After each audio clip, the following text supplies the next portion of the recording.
안녕하십니까. 진세골 사랑의 집 이사장 주수일입니다. 예수님께서는 마태복음 22장에서 하나님께서 인간들에게 주신 가장 큰 계명은 하나님을 사랑하고 내 이웃을 내 몸과 같이 사랑하라 라고 한 것이라고 말씀을 하셨습니다. 그래서 이 말씀은 율법과 선지자의 대강령이고 또 황금률이 됩니다. 그리고 또 이 사랑은 우리 인간들이 삶에서 가장 중요한 것이 되는 것입니다. 그래서 오늘 여기서는 이 사랑이 어디에서부터 왔으며 그 본질이 무엇인가, 그리고 인간은 왜 사랑을 해야만 또 행복해지는가 하는 문제들에 대해서 한번 생각을 해보겠습니다. 창세기 1장 26절을 보면 하나님이 가라사대 우리 형상을 따라 우리의 모양대로 우리가 사람을 만들고 라는 말씀이 있습니다. 이 말씀은 인간의 형상과 모양은 하나님의 형상과 모양을 닮았다는 말씀입니다. 그렇다면 하나님의 형상과 모양은 무엇입니까? 형상이라는 말은 영어로는 이미지라고 합니다. 그런데 이 이미지라는 것은 그 사람이 풍기는 성품이나 성격을 말하는 것입니다. 그러면 하나님의 성품은 무엇입니까? 여기에 대해서 요한일서 4장 8절을 보니까 사랑하지 아니하는 자는 하나님을 알지 못하나니 이는 하나님은 사랑이시니라 라고 하는 말씀이 있습니다. 그러니까 하나님의 성품은 사랑이십니다. 그러면 그 다음 하나님의 모양은 또 무엇입니까? 하나님은 원래 눈에 보이거나 손에 만져지는 모양은 없습니다. 그러나 어떤 형태로든지 존재는 하고 계시니까 존재하시는 형태는 있을 것입니다. 그러니까 여기서 모양이라고 하는 것은 하나님이 존재하시는 형태를 말하는 것입니다. 그런데 하나님의 존재 형태는 바로 삼위일체이십니다. 그런데 이 하나님의 성품이 사랑이시라는 것과 존재 형태가 삼위일체라는 것과는 뗄래야 뗄 수 없는 밀접한 관계를 가지고 있습니다. 성경은 하나님은 유일신이라고 말하고 있습니다. 그리고 또 하나님은 사랑이시라고 했습니다. 그런데 하나님이 유일신이라는 말과 하나님의 성품이 사랑이라는 말은 동시에 성립될 수가 없는 것입니다. 그 이유는 사랑은 반드시 대상이 있어야만 성립되는 복수 개념이기 때문입니다.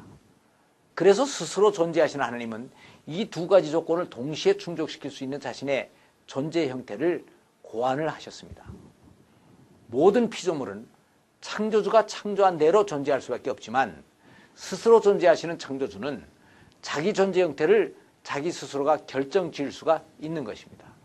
그래서 하나님께서는 자신이 가장 기뻐하시는 뜻에 따라서 자신의 존재 형태를 스스로 결정하셨는데 그것이 바로 성부, 성자, 성령 세 분이 사랑으로 하나됨을 이루면서 존재하시는 삼위일체라는 독특한 존재의 형태인 것입니다. 그래서 하나님은 사랑이시기 때문에 삼위일체로 존재하셔야 되고 또 사랑이시기 때문에 삼위가 일체로 존재하실 수가 있는 것입니다. 그래서 사도 요한은 사랑하지 아니하는 자는 하나님을 알지 못한다고 말씀을 하셨습니다. 이 말씀은 하나님은 그냥 사랑을 좋아하시는 것만이 아니고 성품 자체가 사랑이시기 때문에 사랑을 위하여 사랑을 하면서 사시는 분이고 여기에서 행복을 느끼시면서 자신의 존재 의미를 찾는 분이시라는 것을 말해주고 있습니다. 그래서 하나님은 이러한 자신의 기뻐하시는 뜻을 이루기 위하여 만물을 창조하실 때에도 만물을 종류대로 여러 개체로 창조하시고 이들이 다 하나됨을 이루게 하셨습니다. 그런데 이때 물질 세계의 하나됨은 화학법칙, 물리학법칙, 생물학법칙 등과 같은 자연법칙에 의해서 이루어지도록 하셨고 인간들의 하나됨은 사랑에 의하여 이루어지도록 하셨습니다. 그래서 이 자연법칙이나 사랑은 다 하나님으로부터 나온 것으로 인간들이 하나됨을 이루고 행복해지는 유일한 길이 되는 것입니다. 그런데 이 사랑이 우리들의 실제 생활 속에서는 구체적으로 자기중심적인 것을 버리고 상대방 입장에 서주는 것으로 나타나고 있습니다. 마태복음 7장 12절을 보면 네가 대접받고도 하는 대로 남을 대접하라 라고 하셨고 마태복음 22장 39절을 보면 하나님을 사랑하고 내 이웃을 내 몸과 같이 사랑하라고 하셨는데 이 두 말씀은 다 율법과 선지자의 대강령이라고 얘기하고 있습니다. 그래서 이 두 말씀을 합해보면 이웃을 사랑하는 것은 바로 내가 대접받고자 하는 대로 남을 대접하는 것을 말하는 것이 됩니다. 그러니까 사랑의 본질은 상대방의 입장에 서주는 것입니다. 그런데 상대방 입장에 서두려고 할 때 가장 중요한 것은 사물을 보는 시각을 바꾸는 것입니다. 이것을 위해서는 입체기하의 원리를 도입해 볼 필요가 있습니다. 여기 드럼통이 하나 있다고 합시다. 이것을 옆에서 보면 직사각형입니다. 그러나 이것을 위에서 내려다보면 원이 됩니다. 이때 자기는 드럼통이 앞에 서 있기 때문에 직사각형으로 보이는데 다른 사람이 위에 서서 보며 이것을 원이라고 하면 이것을 인정하기가 쉽지가 않습니다.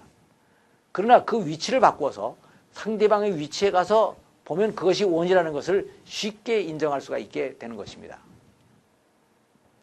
그러므로 사랑하기 위해서는 상대방 입장에 서주는 것이 아주 익숙해져야 됩니다.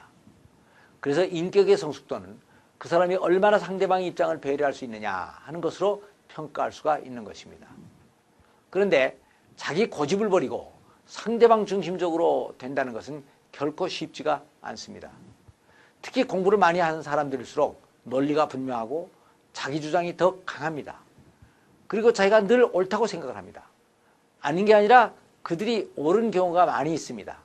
그러나 그것은 그 사람의 입장에서 옳은 것이지 다른 입장에서 보면 또 달라지는 것입니다.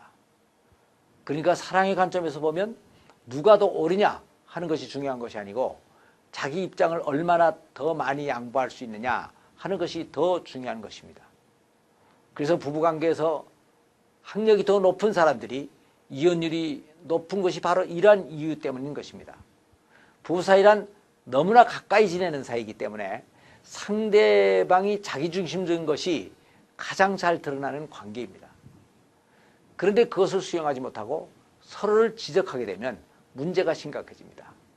그러니까 이런 때에는 부부간에 서로를 원망하고 누가 잘했나 하는 것을 따지기보다는 잠깐 쉬고 눈을 위로 돌려서 사랑이신 예수님을 바라보아야 됩니다. 그래서 그 사랑에 감격을 하면 배우자의 미안한 마음이 들게 되고 상대 입장에 설 수 있게 되는 것입니다. 그러면 이것으로 상대가 기뻐하게 되고 나도 이것을 보면서 더 기뻐지고 그래서 더 잘해주게 되고 이러한 기쁨과 행복이 순환되어서 눈덩이처럼 커지게 되는 것입니다. 그리스도 안에서 풍성한 삶을 사는 비결은 바로 이것입니다. 사랑은 하나님께로부터 나온 것으로 인간들이 행복해진 최선의 진리가 되는 것입니다. 감사합니다.